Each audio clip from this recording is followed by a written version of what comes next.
حضرت سالبہ بن عبد الرحمن میرے کریم محبوب علیہ السلام کے صحابی ہیں، غریب ہیں. غربت بڑی اعلیٰ چیز ہے. ہاں غریبی بڑی نعمت ہے، یہ آزمائش ہے، اس میں کوئی شک نہیں. لیکن قیامت والے دن پتہ چلے گا جب غریب چھلانگ لگا کے جنت میں داخل ہو جائیں گے.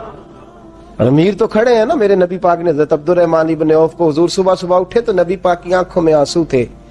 فرمایا میرے عبد الرحمن بن عوف کو بلاؤ. حضرت عبد الرحمن بن عوف آئے تو حضور نے سینے سے لگا لیا. نبی پاک کھول کے روئے.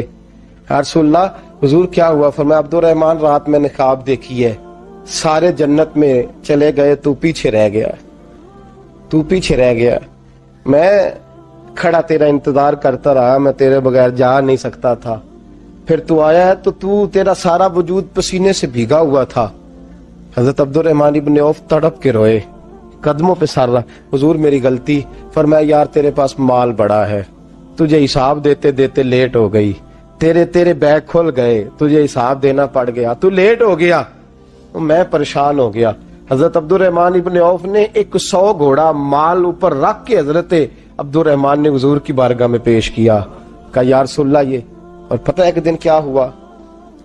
ایک دن سرکار کے وصال ظاہری کے بعد حضرت عبد الرحمن ابن عوف نبی پاک کے گھر کے دروازے کے باہر آ کے بیٹھ گئے اور یوں سر کو پکڑا ہوا ہے، رو رہے ہیں. حضرت ام سلمہ حضور کی زوجہ باہر آئیں. کہا بیٹا عبد الرحمن کیا ہوا؟ جب پوچھا کیا ہوا تو اور کھول کے روئے. کہا کیوں روتا ہے؟ کہا اماں جی جب تک میرے محبوب حیات ظاہری میں تھے مجھے بتاتے تھے یہ مال نہ کما، یہ کم. میں حضور سے بات کرتا تھا تو حضور روک دیتے تھے. اب مجھے ظاہراً بتانے والا کوئی نہیں، مال کے ڈھیر لگ گئے ہیں. آج حساب کرنے بیٹھا ہوں تو حساب نہیں ہو رہا. سوچتا ہوں اگر میں پھنس گیا تو مجھے کون اس سے بچائے گا؟ آپ محبوب کی زوجہ ہے، میری ماں ہے، میں آپ کے پاس آیا ہوں، اماں جی مجھے بتائے میں کیا کروں. تو حضرت ام سلمہ بھی رو پڑی، کہنے لگے محبوب تھے، میں کہاں ان کی ترجمانی کر سکتی ہوں، میں نبی پاک کی ترجمانی کیسے کروں؟ کہ اماں جی خدا واسطے مجھے کوئی حکم دے دیں، مجھے لگتا ہے عبد الرحمن برباد ہو جائے گا، ہلاک ہو جائے گا، خدا رہا مجھے کچھ بتا دیں، اتنا سارا مال ہے میں کہاں اس کا حساب دوں گا، مہربانی فرمائیں، یہ تجارتیں میرے گلے پڑ رہی ہیں. حضرت ام سلمہ کی جب منت کی تو فرمانے لگی جا بیٹے آدھا خیرات کر دے. کتنا؟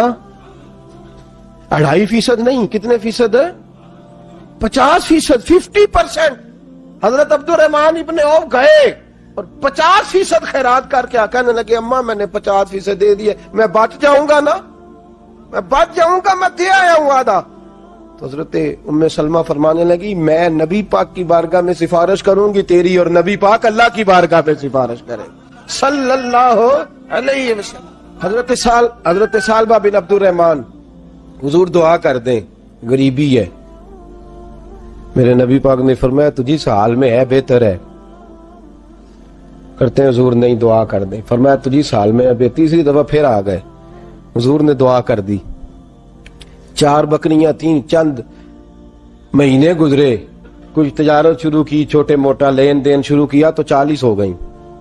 کچھ وقت اور گزرا تو ریوڑ بن گیا، پھر گائیں بھی آ گئیں، پھر اونٹ بھی آ گئے، پھر لائنیں لگ گئی. پھر ہر وقت حضور کے قریب بیٹھنے کو دل کرتا تھا. اب لین دین کے معاملات تھے، اب ذرا طبیعت تھوڑی پیچھے ہٹنے لگی، تھوڑا دل پیچھے ہٹنے لگا.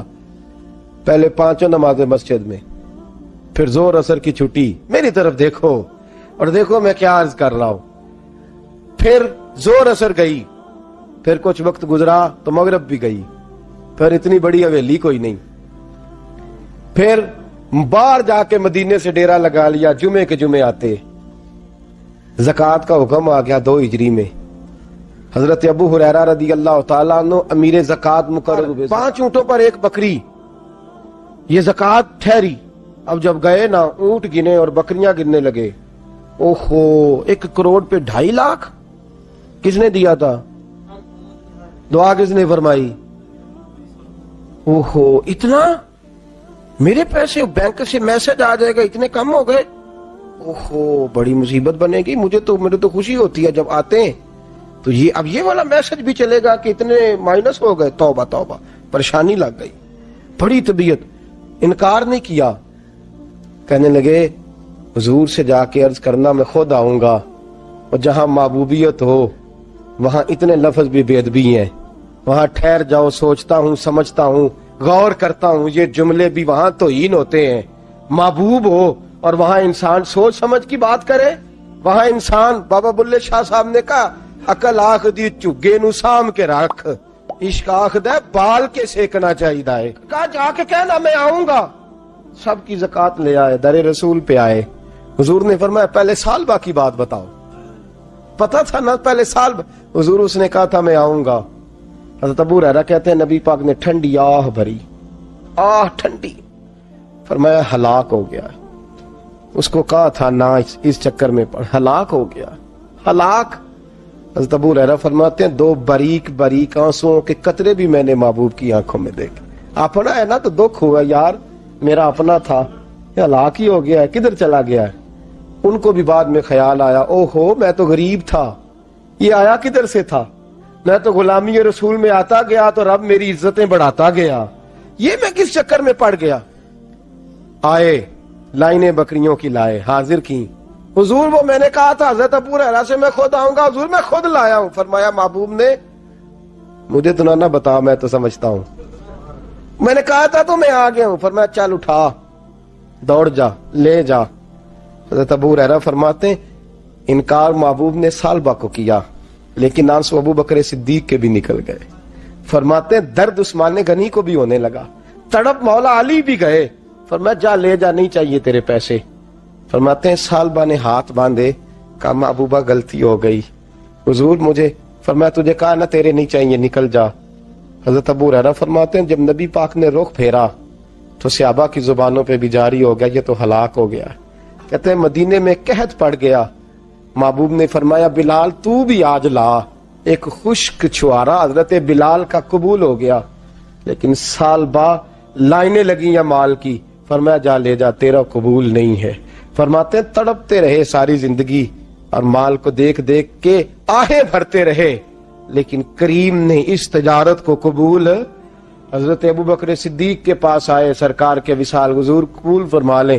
فرمایا ساری دنیا کا قبول ہے، جس کا میرے نبی نے قبول نہیں فرمایا میں کیسے قبول کر لوں۔ حضرت عمر فاروق کے پاس آئے، فرمایا نہ تیرا قبول نہیں۔ حضرت عثمان کے زمانے میں وصال ہو گیا۔ عزیز یاد رکھ، تجارت وہ والی کر جو تجھے نجات دے، اس چکر میں نہ پڑ جا جو تجھے الجھا دے۔ قرآن مجید کی آیت آئی اقترب للناس حسابہم وہم فی غفلۃ معرضون، لوگوں کا حساب قریب آ گیا ہے اور وہ ابھی بھی غفلت میں پڑے ہیں، ابھی بھی 2 کے 4 اور 4 کے 10 کر رہے ہیں، حساب کا وقت قریب آ گیا۔ حضرت انس آئے مسجد سے، ایک صحابی مکان بنا رہے تھے، جھونپڑی تعمیر کر رہے تھے۔ حضرت انس کو پریشان دیکھا، کہنے لگے انس خیر تو ہے، کوئی نئی آیت تو نہیں آئی؟ تو جناب انس کہنے لگے آیت تو آ گئی ہے، رب نے کہہ دیا کہ حساب قریب آ گیا، تیاری کر لو۔ جھونپڑی بنا رہے ہیں، محل نہیں، جھونپڑی بنا رہے تھے، ابھی دیوار کچی مکمل نہیں ہوئی تھی، ہاتھ جھاڑ دیے صحابی نے۔ ادھر رخ پھیرا تو حضرت انس کہنے لگے کہاں جا رہے ہو؟ کہنے لگے بھائی میں حساب نہیں دے سکتا، میں مصطفیٰ کے پاس جا رہا ہوں، میں نے نہیں دیوار بنانی، بس بھائی میری اس دوڑ سے بس میں کوئی نہیں حساب دے سکتا، میں کمزور ہوں۔ میرے رسول کائنات صلی اللہ تعالی علیہ وسلم نے میرے دوستو تجارت کرو لیکن اس کو عبادت سمجھ کے کرو۔ اگر تمہیں چوک وہاں دکان پہ بیٹھے خدا بھول جاتا ہے اور سودا کرتے وقت رب رسول کی باتیں تمہیں بھول جاتی ہیں تو پھر تو تم وانتم موردون میں ہو، پھر تو تم غافل ہو۔